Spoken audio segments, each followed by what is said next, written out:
നമസ്കാരം. റാഫ്റ്റോ ക്രിക്കറ്റിലേക്ക് അവർക്കും സ്വാഗതം. He is back, 100% he is back. ടീമിൽ നിന്ന് പുറത്തേക്ക് എന്ന തരത്തിലുള്ള വാർത്തകളൊക്കെ വന്നുകൊണ്ടിരുന്നിടത്ത് നിന്ന് ഇല്ല, അടുത്ത വേൾഡ് കപ്പിനും ഞാനുണ്ടാകും എന്നുള്ള ഒരു സ്റ്റേറ്റ്മെൻറ്റാണ് രോഹിത് ശർമ്മയിൽ നിന്ന് നമ്മളിപ്പോൾ കണ്ടിരിക്കുന്നത്. ലോർഡ്സിൽ ഇന്ത്യ പരാജയത്തെ അഭിമുഖീകരിക്കുന്ന ഘട്ടത്തിൽ അദ്ദേഹത്തിൻ്റെ വക ഒരു സൂപ്പർബ് ഡ്യൂപ്പർബ് സെഞ്ചുറിയാണ് ഈ പിറന്നിരിക്കുന്നത്. ഇന്ത്യയെ സംബന്ധിച്ചിടത്തോളം അദ്ദേഹത്തിൻ്റെ ഈ സെഞ്ചുറിക്ക് പല മാനങ്ങളുണ്ട്. നിലവിൽ 40 ഓവറുകൾ കഴിഞ്ഞിരിക്കുന്നു. ഞാൻ ഈ വീഡിയോ ഷൂട്ട് ചെയ്യുന്ന സമയത്ത് 40 ഓവർ കഴിഞ്ഞിട്ടുണ്ട്. ഇന്ത്യ 267 2 എന്ന നിലയിലാണ്. 60 പന്തിൽ 121 റൺസ് വേണം. കോഹ്ലി 42 റൺസുമായിട്ടും ഇഷാൻ കിഷൻ 3 റൺസുമായിട്ടാണ് ക്രീസിൽ. എന്തായാലും വീഡിയോ എഡിറ്റ് ചെയ്ത് പബ്ലിഷ് ചെയ്യുമ്പോഴേക്കും ഇതിലെ കണക്കുകളൊക്കെ മാറ്റം വരും. പക്ഷേ രോഹിത്തിൻ്റെ ഇന്നിങ്സിനെ നമുക്ക് കണ്ടില്ലെന്ന് നടിക്കാനാവില്ല. എന്തൊരു പ്രകടനമാണ് അദ്ദേഹം നടത്തിയിരിക്കുന്നത്. സൂപ്പർ ഡ്യൂപ്പർ സെഞ്ചുറിയാണ് അദ്ദേഹത്തിൽ നിന്ന് വന്നത്.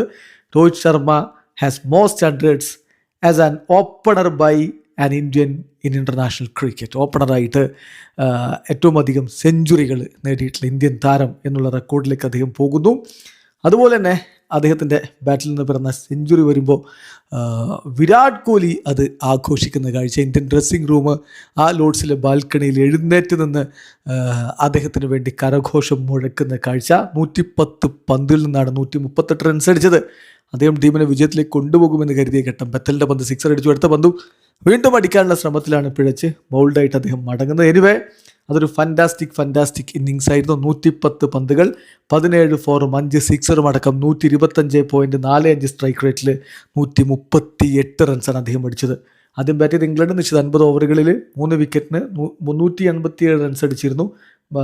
ബെൻഡക്കറ്റിന് 141 റൺസും ജേക്കബ് ബത്തലിന് 91 റൺസും എടുത്തു പറയണം.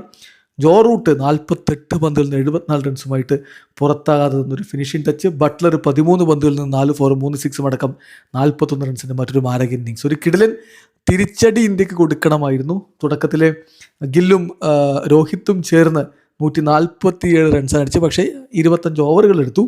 ഗില്ല് 84 പന്തുകളിൽ നിന്ന് 77 റൺസ് അടിച്ചു. പക്ഷേ രോഹിത്ത് കിടലായിട്ട് തന്നെ ബാറ്റ് ചെയ്തിട്ടുണ്ട്. 110 പന്തുകളിൽ 138 റൺസ്. ടീമിൽ നിന്ന് പുറത്തേക്ക് എന്നുള്ള റൂമറുകളൊക്കെ വന്നുകൊണ്ടിരിക്കവേ ഇല്ല, ഞാനിവിടെ തുടരും, അടുത്ത വേൾഡ് കപ്പ് കളിച്ചിട്ടേ പോകൂ എന്നുള്ളൊരു സ്റ്റേറ്റ്മെൻറ്റാണ് ഇവിടെ ലോർഡ്സിൽ കുറിച്ചിരിക്കുന്നത്. വീഡിയോ അവസാനിക്കുന്നു. ക്രിക്കറ്റ് ലോകത്തെ കൂടുതൽ വിശേഷങ്ങളുമായി റാഫ്റ്റോ ക്രിക്കറ്റ്.